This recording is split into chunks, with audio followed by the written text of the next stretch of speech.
India had double colonization. So first colonization was Central Asian colonization, जिसको हम बोलते हैं Turkic colonization, जहाँ पे फरमान, that means royal edicts and Sharia law was there for almost around 700 to 800 years. Second colonization is called European colonization. Generally, Britishers were dominant player, and especially North India. And उसमें common law was introduced in India. Since the ruling class and ruling elite was very small, and they had all the powers actually. So whether it is in Central Asian colonization, Turkic colonization of India, or European colonization of India, the ruling elite class was very small. So there was no sense in making laws with respect to anti-corruption, because they had dominant, everything was for their benefit actually. And it was said that 16 families were, holding the entire wealth of India or deciding the fate of India. During the second colonization, the Britishers thought that uniform laws are required, and they were slowly introducing the common law principles in India. So Indian Penal Code 1860 was enacted for entire India. In Indian Penal Code also, the accountability and responsibility of the government servants, it was, if you see the sections of Indian Penal Code, more of the sections are for protection of civil servants. They don't fix accountability. Only 2 sections were introduced in Indian Penal Code in 1860 which fixed accountability of public servant. First was section 169, which provided that public servants lawfully buying and bidding for the property. Second was that section 409, which calls criminal breach of trust by public servant. यही 2 offences थे with respect to public servant. तो आप देखोगे 1860 में भी जब when Indian Penal Code was enacted, accountability was not fixed actually. But there were 2 wars actually, World War I, World War II. In World War II, which was around 1939 to 1945, the government of India's money was spent. So more money was spent from government of India for fighting the war on behalf of the Britishers.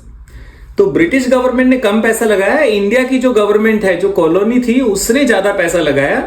And there were cases of mass corruption actually.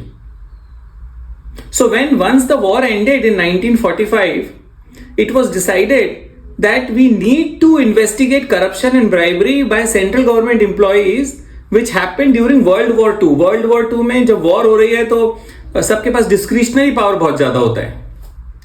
उसके लिए एक act बनाया गया to investigate corruption and bribery by central government employees, और वो act था Delhi police establishment act 1946. Delhi police establishment act 1946 जितने भी वॉर में एक्सपेंडिचर हुए थे, सीएजी की रिपोर्ट्स थी, उनको स्टडी करके then they used to investigate matters of corruption of the central government. 1947 we got independence. And there were few challenges. First challenge was that we decided, so when we got independence, Constituent Assembly was created, and Constituent Assembly had to decide किस तरह की government होनी चाहिए India में. और 2 models available थे हमारे पास. First was unitary form of government, मतलब एक ही सरकार पूरे देश के लिए.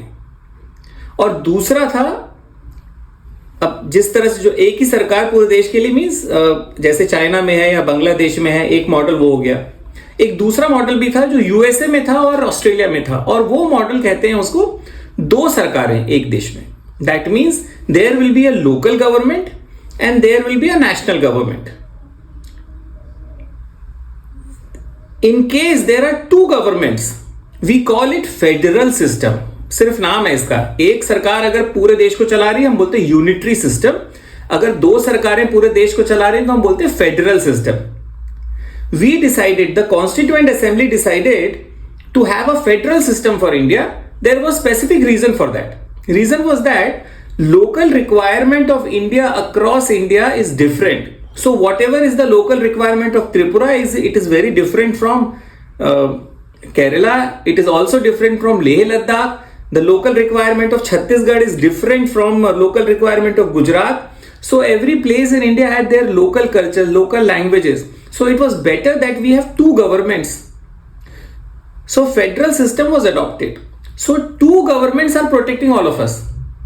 So if we are sitting in Bangalore, government of Karnataka is also protecting us and government of India is also protecting us. If we are sitting in Delhi, then the Delhi government is also protecting us, government of India is protecting us. So we adopted a federal system.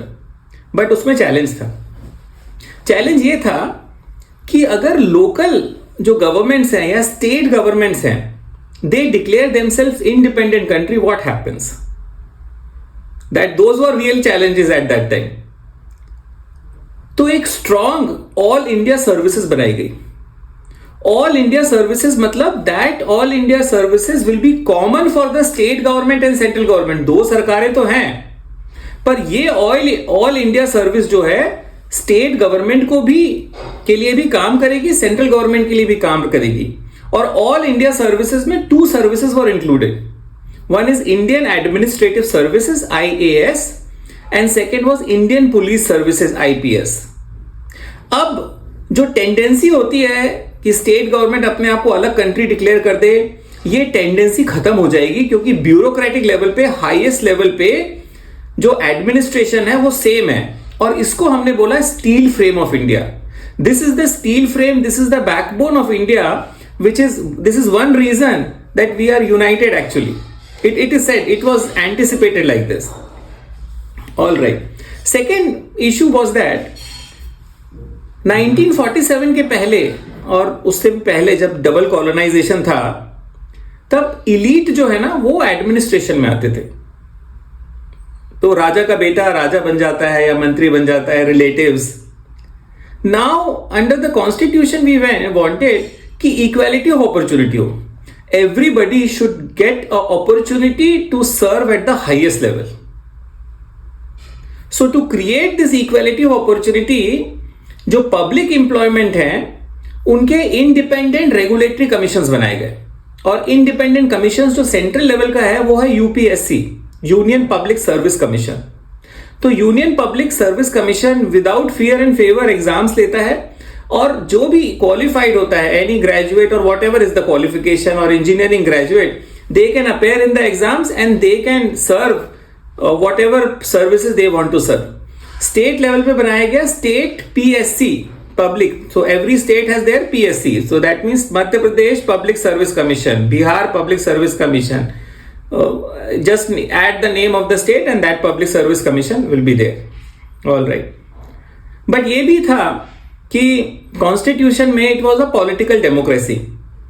Political democracy में जो democratically elected representative will sit in Lok Sabha and Rajya Sabha and Vidhan Sabha and decide and make acts and law for the entire nation.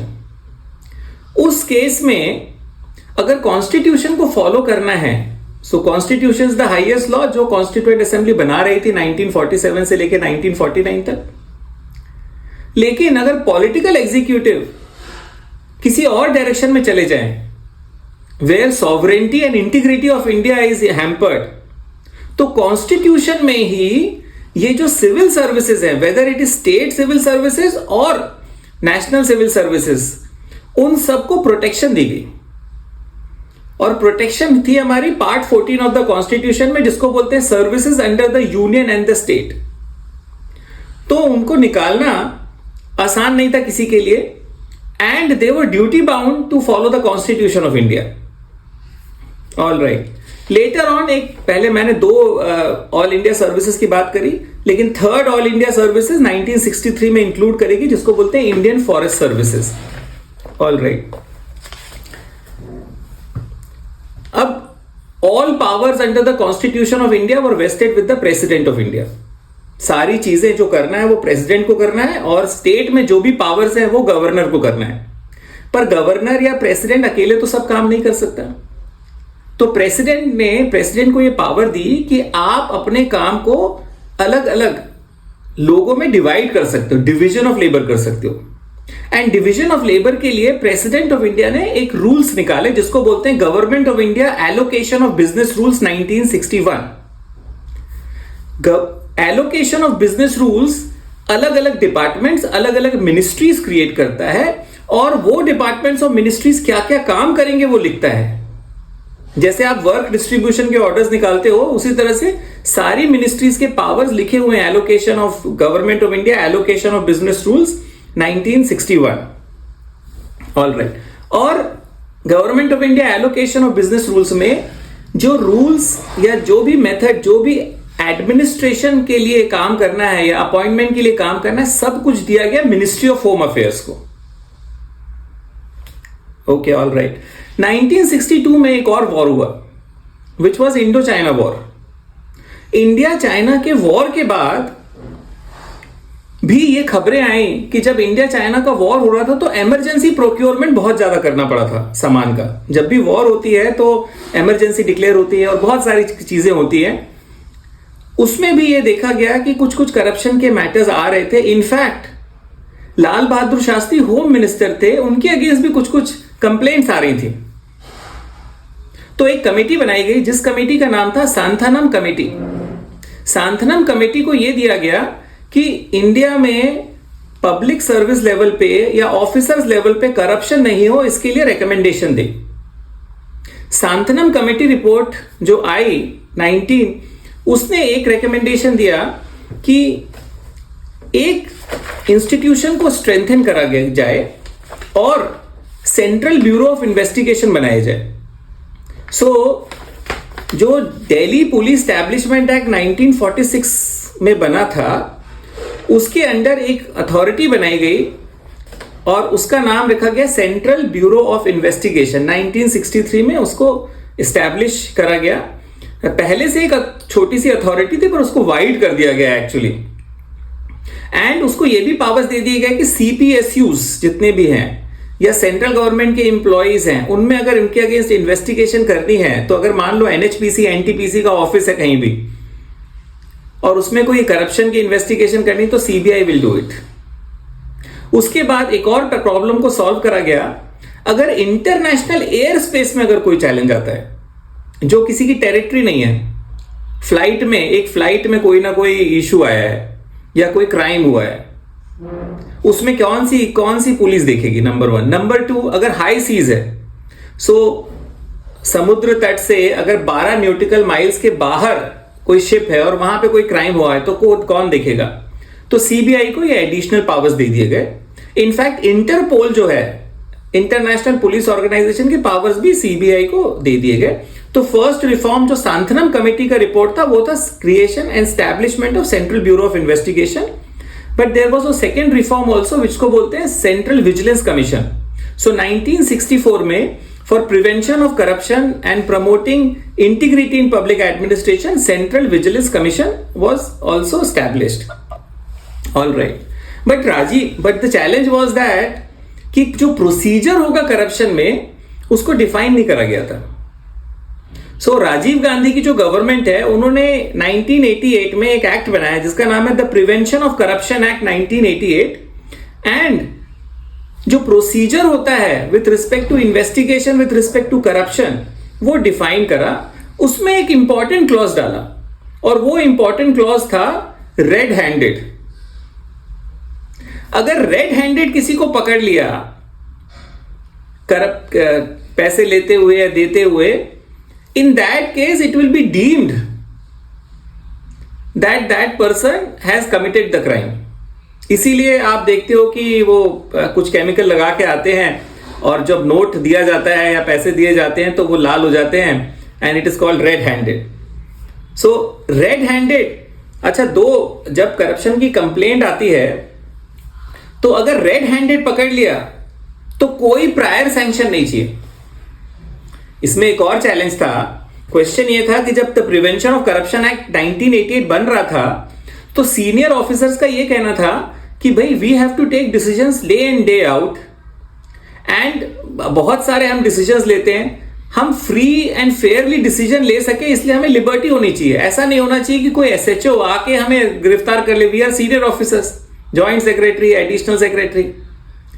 तो इसमें provision ये डाला गया कि अगर senior officers के अगेंस्ट आपको इन्वेस्टिगेशन करनी है तो आपको गवर्नमेंट की प्रायर अप्रूवल लेनी पड़ेगी।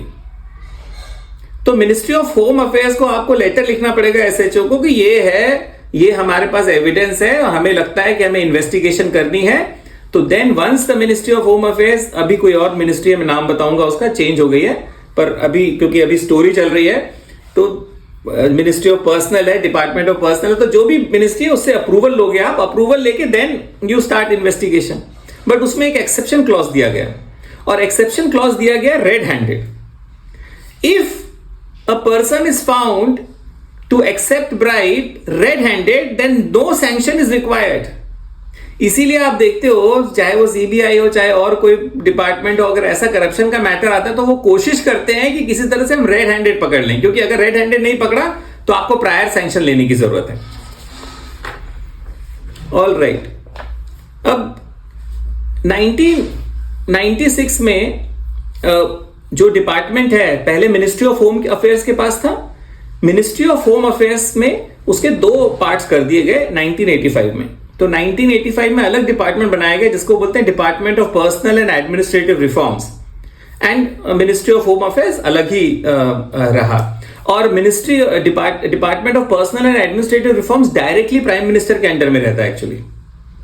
ओके, सुप्रीम कोर्ट में 1996 में एक पीआईएल फाइल करी जिसका नाम था Vineet Narayan versus union of India. और उस पीआईएल में उस समय ये सिस्टम हो गया था 1995, 96, 97 में आप देखते थे, क्योंकि मीडिया आ गया था, तो इन्वेस्टिगेटिव जर्नलिज्म होती थी। तो सीक्रेट कैमरा लेके जाते थे लोग जर्नलिस्ट, और फिर वीडियोग्राफी करते थे, फिर रिलीज करते थे कि ब्रेकिंग न्यूज, इस तरह से। एंड ये चलता रहा एक्चुअली 95, 97, 98। तो विनीत नारायण ने केस फाइल करा और सुप्रीम कोर्ट ने फिर बहुत सारे जजमेंट्स दिए, और इस केसेस की वजह से, Vineet Narayan versus union of India case की वजह से 2-3 इंपॉर्टेंट, जो सेंट्रल विजिलेंस कमीशन को भी स्टैट्यूटरी राइट मिला, एंड और भी रिफॉर्म्स करे गए with respect to central bureau of investigation. एक इंपॉर्टेंट मैटर और भी हुआ था इस केस के अलावा, जहां सुप्रीम कोर्ट ने डायरेक्शन दिया गया था। उसके अलावा एक और चीज हुई थी, एक आईईएस, इंडियन इंजीनियरिंग सर्विसेज का ऑफिसर था, उसका नाम था Satyendra Dubey, and he was posted in Bihar Koderma, NHAI में, national highway authority of India में पोस्टेड था। आईआईटी कानपुर, आईआईटी बनारस में पढ़ा लिखा था वो बिल्कुल।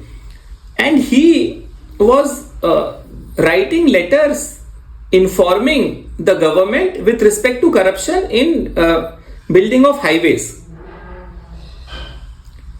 पर एक टाइम आया जहां पे एक contractor, it is alleged contractor, ने उसकी शूटिंग कर दी। He was killed, and that was a very big, ये गोल्डन क्वाड्रेंगल जो प्रोजेक्ट चला था ना, इस गोल्डन क्वाड्रेंगल प्रोजेक्ट जब बन रहा था, नॉर्थ साउथ ईस्ट वेस्ट, जो चारों हमारे दिल्ली, बॉम्बे और चेन्नई, कैलकाटा को कनेक्ट करने के लिए, and supreme court also took note of it, and government of India also took note of it, और उन्होंने बोला जो पब्लिक डिस्क्लोजर करते हैं उनको हमें प्रोटेक्शन देना चाहिए, या करप्शन के बारे में पता करते हैं। तो पार्लियामेंट में एक एक्ट प्रेजेंट करा गया जिसका नाम था the public interest disclosure and protection of informers bill 2002। और विसल ब्लोअर्स को प्रोटेक्ट करने के लिए एक मैकेनिज्म होना चाहिए, बट अल्टीमेटली ये एक्ट पास नहीं हुआ। गवर्नमेंट ने बोला कि इसकी एक्ट की जरूरत नहीं है, हम एक अगर नोटिफिकेशन, एक डायरेक्शन ही पास कर दें तो काम चल जाएगा। तो एक नोटिफिकेशन पास कर दिया गवर्नमेंट ने, जहां पे अगर कोई भी करप्शन के बारे में बताता है, उस पर्सन को या उस ऑफिसर को, गवर्नमेंट की ड्यूटी है कि उसका नाम सीक्रेट रखा जाए और किसी को बताया नहीं जाए कि किसने कंप्लेंट करी है, एंड इन्वेस्टिगेशन, इंडिपेंडेंट इन्वेस्टिगेशन हो जाए। साइमल्टेनियसली गवर्नमेंट ऑफ इंडिया ने सेंट्रल विजिलेंस कमीशन एक्ट भी पास करा 2003 में, जहां पे सेंट्रल विजिलेंस कमीशन को बहुत स्ट्रांग करा कि कोई भी कंप्लेंट आए उसमें वो सीक्रेट रखेंगे जो भी इंफॉर्मेशन आएगी, एंड इंडिपेंडेंट इन्वेस्टिगेशन कराएंगे। ऑल राइट, सो एंड जो public interest disclosure and protection of informers bill था उसको चेंज कर दिया गया रेजोल्यूशन में गवर्नमेंट को, और 2004 में वो रेजोल्यूशन पास कर दिया गया। लेकिन राजस्थान में जो राशन शॉप्स हैं वहां पे मैसिव ब्लैक मार्केटिंग हो रही थी और लोग बहुत परेशान थे, और लोगों ने और एनजीओज ने हाईएस्ट लेवल तक प्रदर्शन करे कि ये जो ब्लैक मार्केटिंग है ये खत्म होनी चाहिए, और जो इंफॉर्मेशन एक मेंबर ऑफ पार्लियामेंट गवर्नमेंट से ले सकता है, so a member of parliament can ask questions, he has privilege to ask question in Lok Sabha and Rajya Sabha and the government has to answer those questions. वो पावर्स लोगों की, जनता के पास, सिटीजन्स के पास भी होनी चाहिए कि कितना राशन आया किस दुकान पे, और कितना राशन बिका, किस अमाउंट से बिका, कब आया, what, why, when, when, where, how. इसको लेकर के एक नया एक्ट बना जिसको बोलते हैं right to information act 2005। So right to information act is a act for transparency. कोई भी गवर्नमेंट फंक्शन है, if Lok Sabha member of parliament can ask this information from the government, then a common citizen can also ask as a right all the information from the government.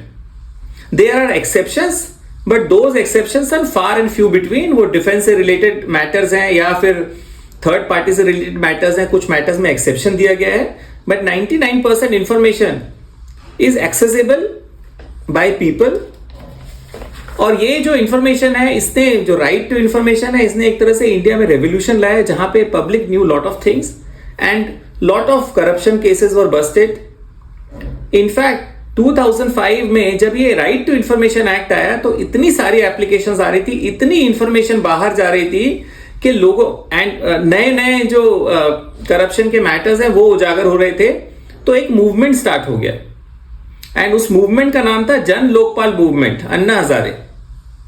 In fact जन Lokpal movement इतना strong था, वो 2010 से शुरू हुआ था, 2014 I think so approximately खत्म हुआ होगा। It change the government actually.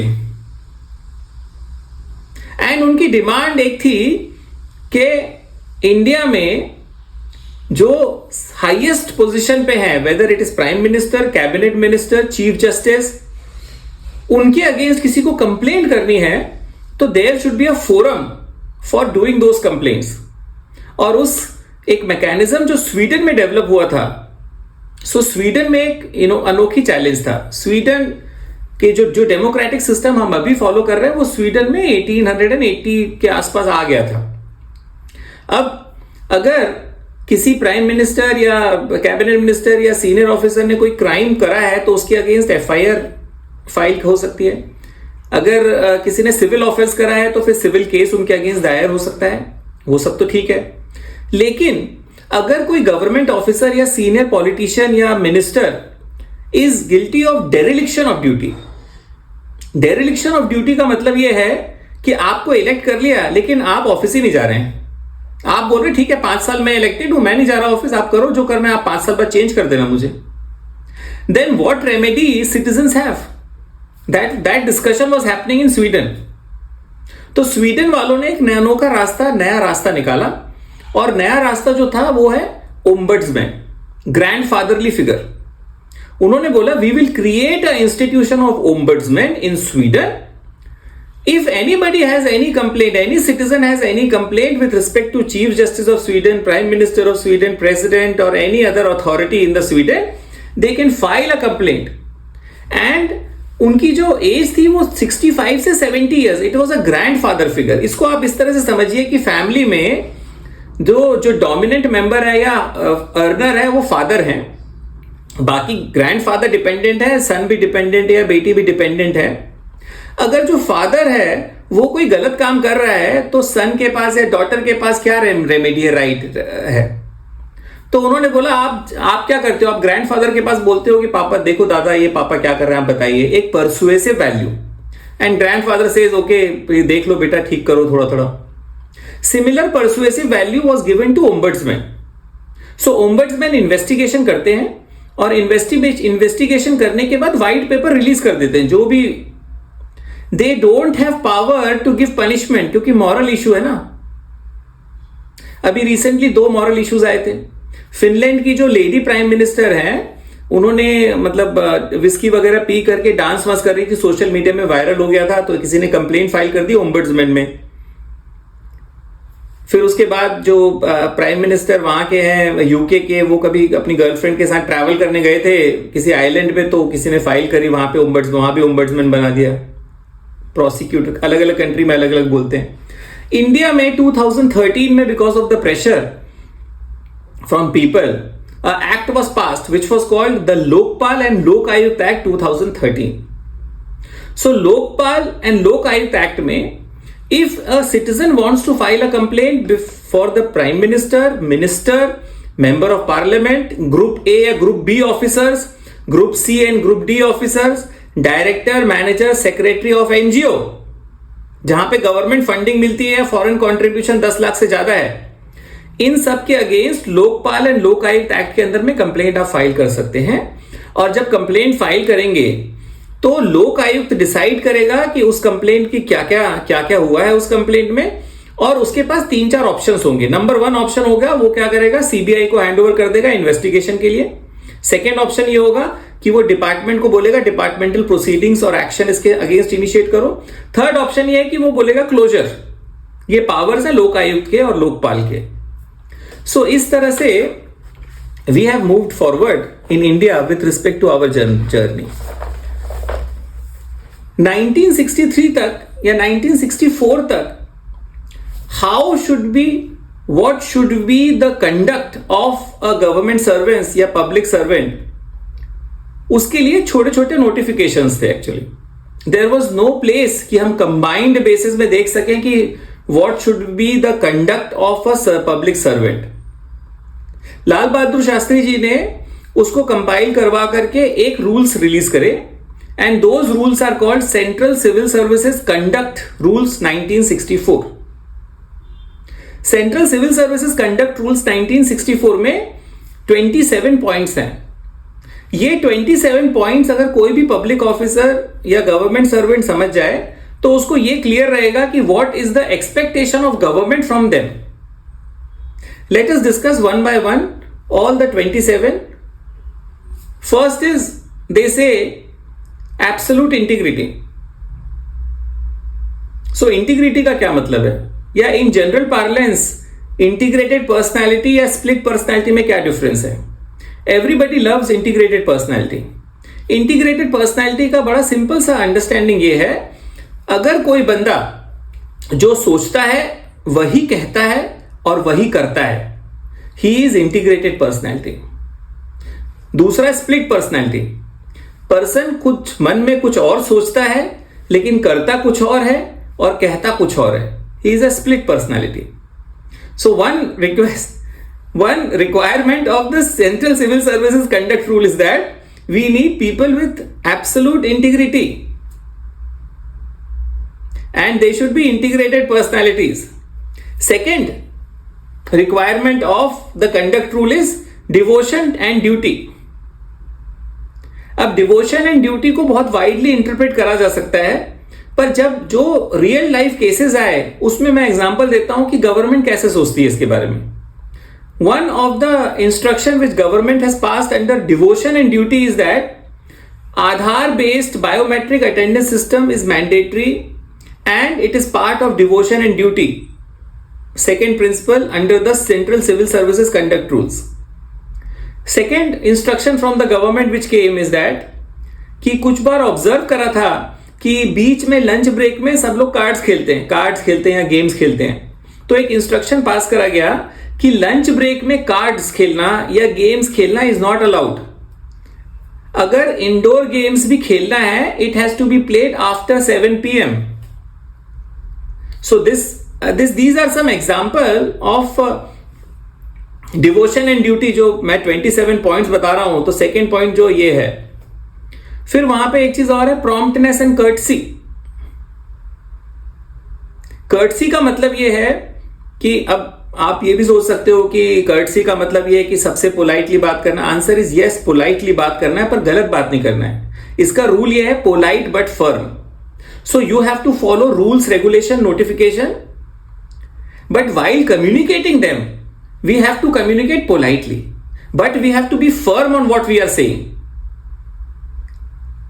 ठीक है, ऑल राइट। अब यहां पे एक और क्लेरिफिकेशन दिया गया है with respect to devotion and duty कि कई बार कोई ऑफिसर बार बार seeking instructions and approval from superior officer, तो उन्होंने ये कहा है कि अगर डिस्ट्रीब्यूशन ऑफ पावर्स, अगर वर्क एलोकेशन में क्लियरली लिखा हुआ है कि इस ऑफिसर के, इस लेवल के ऑफिसर को कोई काम करना है, उसके लिए आपको बार बार इंस्ट्रक्शन या अप्रूवल लेने की जरूरत नहीं है.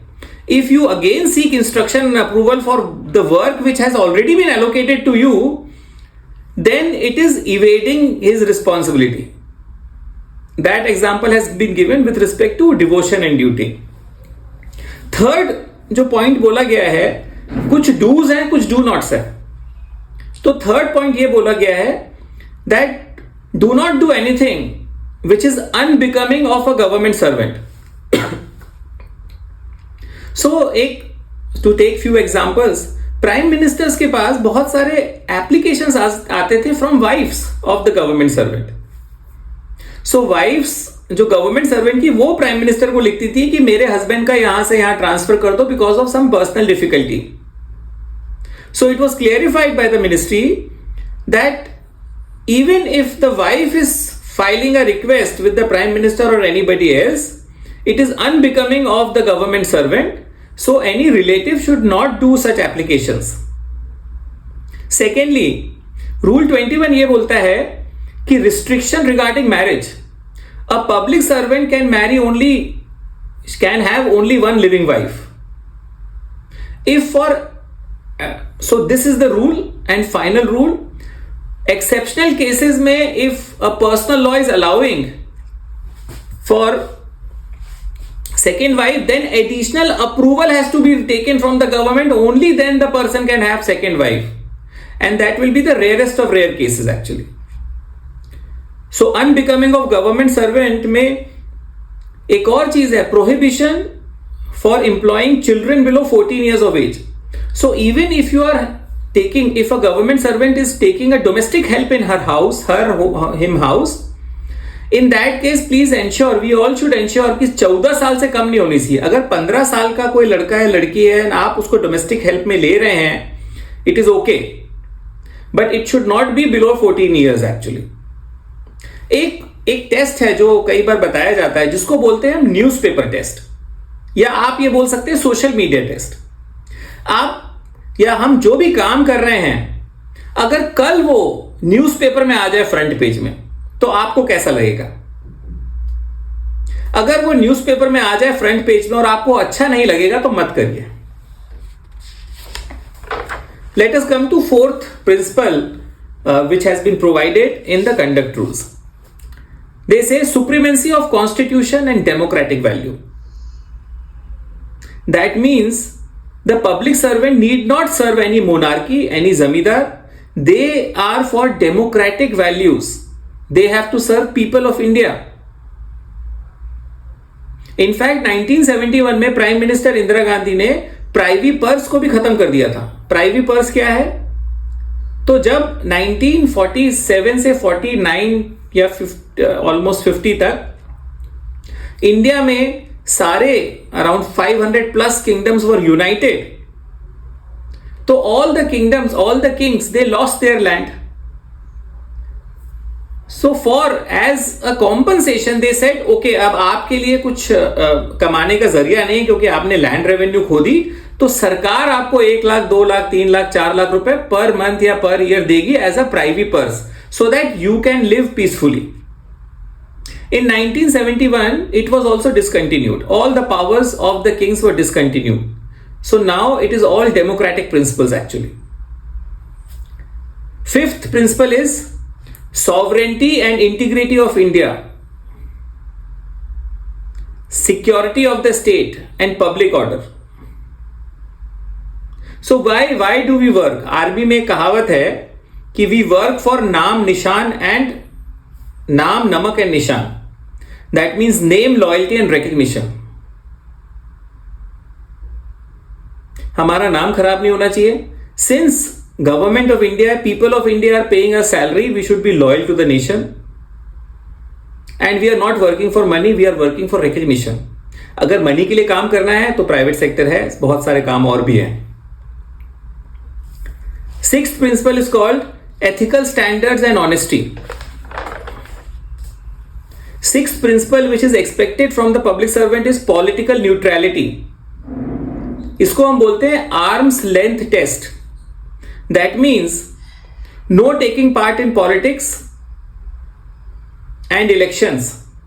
So इलेक्शन लड़ना भी नहीं है, इलेक्शन के लिए कैंपेनिंग भी नहीं करना है, कैनवसिंग भी नहीं करना है, अपनी गाड़ियों में भी झंडा नहीं लगाना है किसी भी पॉलिटिकल पार्टी का, इलेक्शन के टाइम पे भी, इलेक्शन के बाद भी, कहीं भी, कभी भी नहीं.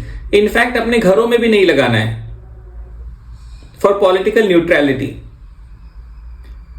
8 principle 8 merit, fairness, impartiality in discharge of duty. Every action, every step has to be taken by merit and total fairness. Principle 9 is called accountability and transparency. इसके कुछ एग्जाम्पल ले लेते हैं. तो अगर कोई इंटरनेशनल अवार्ड मिल रहा है and there is a merit, there is a consideration which is being paid, we cannot, the public servants cannot accept it. लेकिन अगर एकेडमिक, लिटरेरी, साइंटिफिक फील्ड के लिए अगर कोई अवार्ड मिल रहा है, ये आप ले सकते हैं, सब लोग ले सकते हैं, and it should be liberally permitted actually. This is the 9th principle. 10th principle is responsiveness to public, particularly weaker section. 11th principle is courtesy and good behaviour to public. Courtesy का मतलब यह नहीं है कि गलत काम करना है. The principle remains same, polite but firm. So we have to be polite in all our dealings. किसी से लड़ना झगड़ना नहीं है, लेकिन we have to be firm कि this is the rule, this is the regulation, this is the notification. 12th principle is called decision solely in public interest. So public resources should be used efficiently, effectively and economically. Principle 13 is called declare private interest and conflict of interest. If while performing our duties we come across that there is a conflict of interest with respect to our public duties and private interest, then we have to inform our designated authority. Principle 14 is do nots. Do nots means please do not take financial or other obligations from anybody. किसी भी private person से loan और obligation नहीं लेना है. This is written in conduct rules. Principle 15 is do not take any decisions to drive financial और material benefit. तो एक एग्जांपल ले लेते हैं, 2-3. 2009 में केस आया मिनिस्ट्री के पास, जहां पे गवर्नमेंट ऑफिसर्स को माइलेज पॉइंट्स मिल रहे थे हवाई जहाज के. सो ऑफिशियल पर्पसेस के लिए when they were travelling, they were getting a points which is called mileage point, and those mileage points government officers were using for maybe fare of free companion tickets. So अपनी wife के लिए, husband के लिए free companion tickets लेने के लिए. So government of India clarified this is not allowed. Office will use it for official travel. So अगर कोई भी माइलेज पॉइंट मिल रहे हैं किसी भी एयरलाइन से, तो वो ऑफिशियल पर्पस के लिए यूज हो रहे हैं. Secondly, one more example is in Rule 4, which says if we are dealing with company having official dealing, so किसी कंपनी से हमारी ऑफिशियल डीलिंग चल रही है, we should not employ our children, dependents, they should not accept. So it does not extend, it is not confined to a public servant. Their dependents are also covered in these conduct rules. Secondly, one more example is there, subletting of government accommodation. This is not allowed. Subletting of government accommodation is not permitted. 16th principle is that, so we have 27 principles, one by one I am discussing and I am enumerating the principles. 16th principle is make choices, take decision and make recommendation on merit alone. 17th principle is fair, impartial for poor and underprivileged. 18th principle which we have to follow is law, rules, regulation, established practice. Do everything as per the law, rules, regulation, notification. अब question ये rise होता है कि sir what is the meaning of law. I have to follow as a public servant. I am duty bound as per conduct rules to follow law. Law का मतलब 5 चीजें सिर्फ. Only 5 things. So what you have to do? You have to follow law and policy. Law means only 5 things. Number 1, Constitution of India. Number 2, Act. So if an act has been made by Parliament, Act. Number 3, rules. Number 4, regulations. And number 5, notification. Only 5 things together constitute law. ये 5 चीजें लिख लो and these 5 things have to be followed. So question may arise कि sir we understand what is constitution. That constitution was made once by the constituent assembly, that we have understood. And act also we understand, act is made by the parliament, Lok Sabha, Rajya Sabha. But what is the meaning और difference of rules and regulations में what is the difference? There is a difference in rules and regulations. Rules are made only and only by the government. So state government or central government will make rules. Nobody else can make rules. तो जब भी आप rules देखते हो उसमें under secretary, joint secretary और जो भी सेक्रेटरी है उनका नाम लिखा रहता है. Regulations are made only and only by statutory bodies. अगर एक एक्ट बनाया है पार्लियामेंट में और उसके अंडर उसमें कोई इंस्टीट्यूशन बनाया गया है, जैसे university grants commission is a institution. Similarly chartered accountants act में institute of chartered accountants of India है. Similarly reserve bank of India है या SEBI securities and exchange board है. जो स्टैट्यूटरी बॉडी वो सिर्फ रेगुलेशंस बनाएगी, रूल्स नहीं बनाती वो. तो 4th is regulations and 5th is notification. अगर इन चारों चीजों को इंप्लीमेंट करना है, constitution, act, rules and regulations, then you have to issue notification. अब इंडिया एक कॉमनवेल्थ कंट्री थी और अंग्रेजों का एक प्रिंसिपल था which is called principle of natural justice. Principle of natural justice ये बोलता है कि आपको प्रायर इंटीमेशन, अगर आप कोई लॉ बना रहे हैं, लॉ तो हम क्लियर है 5 चीजें, अगर कोई लॉ बना रहे हैं आप, prior intimation is compulsory. Surprises are not allowed. Now how do we do prior intimation for the citizens of India? Answer is they found a unique way. They said, okay, we will publish in 2 newspapers. One is our English newspaper, one is local newspaper, Hindi, Marathi, whatever language. Once it is published in 2 newspapers, it is presumed and assumed that everybody knows the law. Then ignorance of law is no excuse.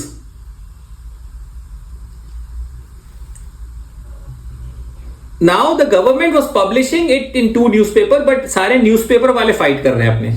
Newspaper वाले government से बोल रहे हैं कि हमें add दो, क्योंकि जो न्यूज़पेपर जो लॉ बनता है, कॉन्स्टिट्यूशन, एक्ट, रूल्स, रेगुलेशन, या उसको इंप्लीमेंट करने के लिए उसमें पेजेस बहुत ज्यादा होते हैं.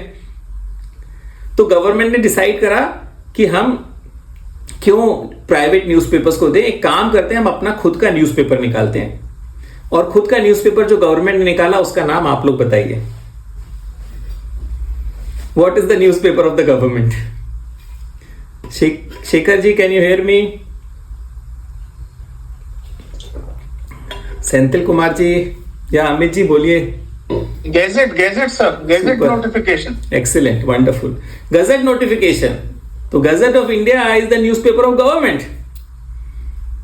सो सिमिलरली सारे स्टेट्स के अपने अपने गजट है. तो वंस इट इज पब्लिश्ड और notified, it is presumed and assumed that everybody knows and you understand. So जब जो कंडक्ट रूल्स बोल रहा है आपको लॉ फॉलो करना है, इन 5 चीजों को फॉलो करना है. लेकिन कंडक्ट रूल्स ये भी बोल रहा है पॉलिसी फॉलो करना है आपको. पॉलिसी में भी 5 चीजें हैं. If government makes any document with the words, when I say government, then I mean central government and state government. Then if the government makes, so we are defining policy also means 5 things. जैसे law means 5 things, वैसे policy means 5 things. Number 1, if the government releases any document with the word policy, it is policy. Number 2, if the government releases any document with the words guidelines, it is also policy.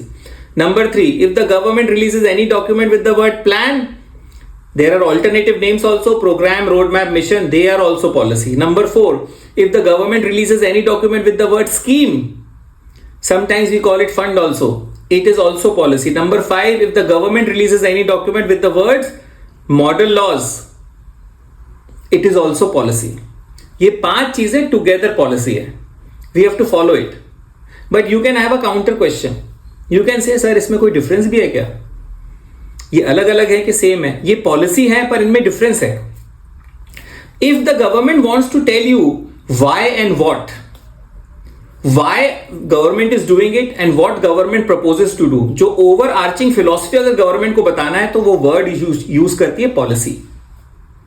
अगर government को बताना है how, that means how to do it, standard, तो ये बताने के लिए या ऑफिशियल एडवाइस बताने के लिए गवर्नमेंट यूज करती है वर्ड गाइडलाइंस. अगर गवर्नमेंट ये बताना चाहती है who, where, when, who will do it, where it will be done, who will do it मतलब whether district collector will do it और chief minister will do it और prime minister will do it, who will do it, कौन करेगा. Where means वो district program है, state program है, national program है. When वो मंथली है, ईयरली है, 5 ईयर है, क्या है. ये हु, वेयर, व्हेन हमें पता चलता है प्लान से. प्लान के ऑल्टरनेटिव वर्ड्स भी हैं, प्रोग्राम, रोड मैप, मिशन, एक चीज है. Third, scheme. अगर कोई भी पैसे का इंसेंटिव देना है गवर्नमेंट को तो वर्ड यूज करा जाता है scheme.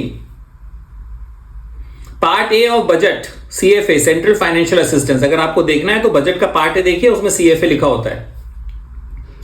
Fifth is bylaws and sometimes model laws. तो मान लीजिए बहुत सारे स्टेट्स हैं, अब हर स्टेट अपना अपना बिल्कुल अलग लॉ बनाएगा तो बहुत डिफिकल्टी हो जाएगी. पावर्स तो है उनके पास, तो गवर्नमेंट क्या करती है, मॉडल लॉज बना देती है. तो नीति आयोग मॉडल एक्ट बना देगी और स्टेट्स को बोलेगी कि आप इस मॉडल एक्ट को अडॉप्ट करके थोड़ा चेंजेस करके अपने स्टेट के हिसाब से उसको नोटिफाई कर दीजिए. जैसे पावर सेक्टर में FOR का अभी कुछ ट्रेनिंग भी होने वाली है. FOR मॉडल रेगुलेशंस बनाती है.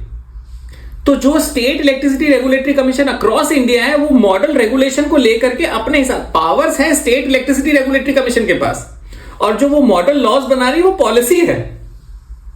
जब state electricity regulatory commission regulations में कन्वर्ट कर देती है वो लॉ बन जाता है. तो वी नो नाउ एग्जैक्टली कि लॉ क्या है और पॉलिसी क्या है और कैसे उसको इंप्लीमेंट करना है. तो if you see, just a question if I can interrupt. right sir, go ahead. जी sir, what would be the how will be distinguished between rules and regulation? Sir, rules are made, rules are made only and only by government. Nobody else can make rules. तो rules बनाएगा central government. So ministry of power बनाएगी rules, ministry of new and renewable energy बनाएगी, जो work allocation आया है उनके पास. Regulations बनाएंगे ओनली स्टैट्यूटरी बॉडीज. अगर एक्ट के अंदर कोई स्टैट्यूटरी बॉडी, जैसे हमारे पावर सेक्टर में CERC है, SERC है, वो regulation. Wonderful question. All right, so let us come to 19th principle. So there are 27 principles which have been provided in the conduct rules. We are going to 19th principle. Liable to implement the lawful orders duly communicated. So as an officer, you are liable or we are liable to implement the lawful orders duly communicated. Lawful कैसे पता चलेगा आपको? Constitution, Act, Rules, Regulation, Notification. All right. 20th principle is confidentiality. So confidentiality जो public purposes है उसमें confidentiality नहीं चाहिए. उनके लिए राइट टू इंफॉर्मेशन एक्ट 2005 है. लेकिन कुछ काम के लिए confidentiality चाहिए और वो भी डिफाइंड है. If anything prejudicially affects sovereignty and integrity of India, या security of state, या friendly relation with a foreign country, ये confidential रखना है. Number 2, if any action leads to incitement of an offense और illegal और unlawful gain to any person, उसको confidential रखना है. बस ये confidentiality इतना ही रखना है, बाकी सब open है.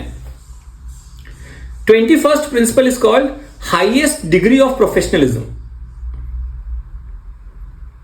तो जो आपके प्रोफेशन ने सिखाया है, whether you are associated with bar council, whether you are associated with chartered accountant institute या CS इंस्टीट्यूट या इंजीनियर, जो भी प्रोफेशन है, वो हाईएस्ट लेवल जो है, highest degree of professionalism we have to do. पर उसमें कुछ कुछ एग्जांपल्स भी हैं. सो फॉर एग्जांपल जब डिफाइन करते हैं, कुछ डू नॉट्स भी होते हैं उसमें. तो डू नॉट्स में एक है कि सब्सक्रिप्शन, चंदा इकट्ठा नहीं करना है. It is not allowed. किसी भी काम के लिए पब्लिक ऑफिसर्स और पब्लिक सर्वेंट्स को चंदा इकट्ठा नहीं करना है, ये कंडक्ट रूल्स में लिखा हुआ है।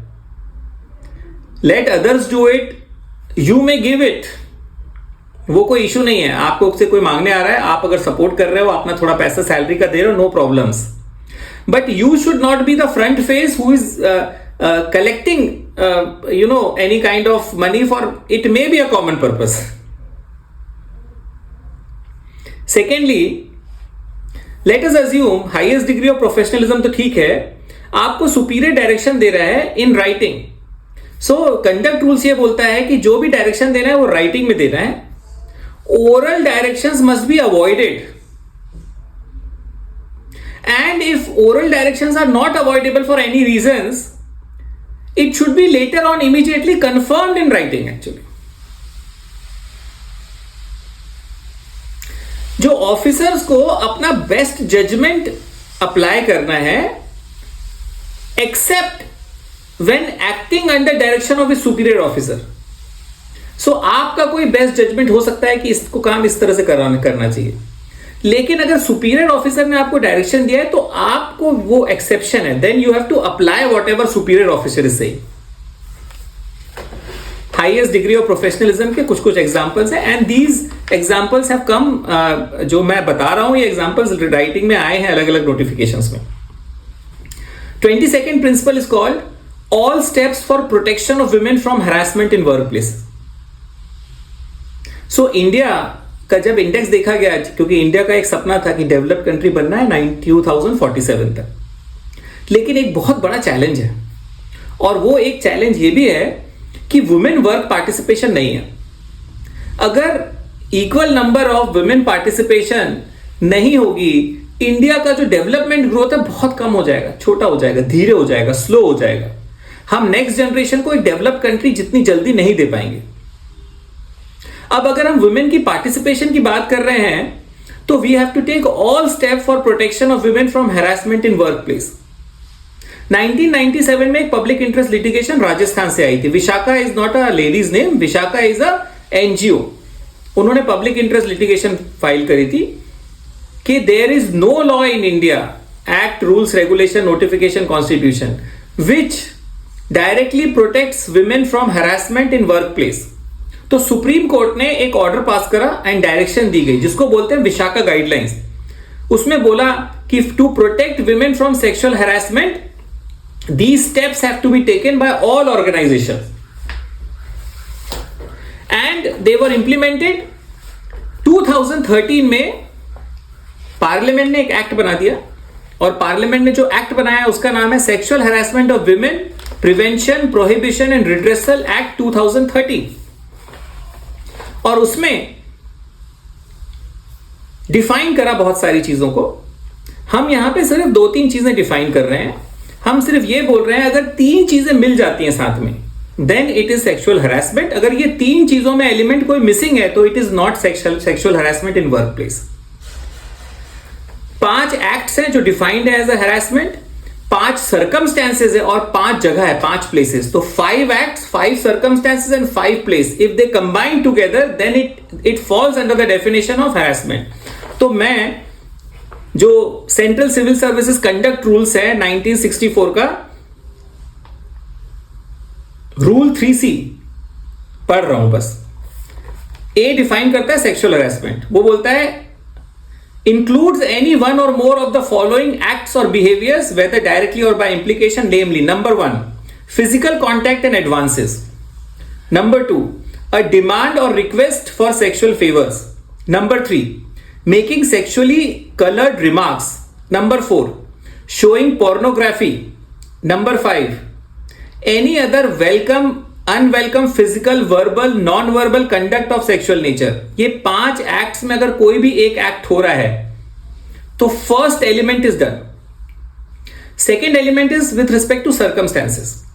तो सर्कमस्टेंसेस को भी डिफाइन कर दिया इन्होंने। तो बी में सर्कमस्टेंसेस को डिफाइन करा, वो बोलते 5 सर्कमस्टेंसेस होने चाहिए। नंबर 1 इंप्लाइड और explicit promise of preferential treatment in employment. 2 implied or explicit threat of detrimental treatment in employment. 3 implied or explicit threat about her present or future employment status. 4. Interference with her work or creating an intimidating or offensive or hostile work environment for her. And 5th, humiliating treatment likely to affect her health or safety. 5 acts 5 circumstances में अगर एक एक match कर जाते हैं तो 2 second जो हमारा एलिमेंट है वो कंप्लीट होता है, लेकिन third element is also required. Third element में 5 प्लेसेस हैं, वर्क प्लेस को डिफाइन करा गया है. ये जो दोनों चीजें हैं ये अगर इस वर्क प्लेस में हो रही हैं then the offence is complete.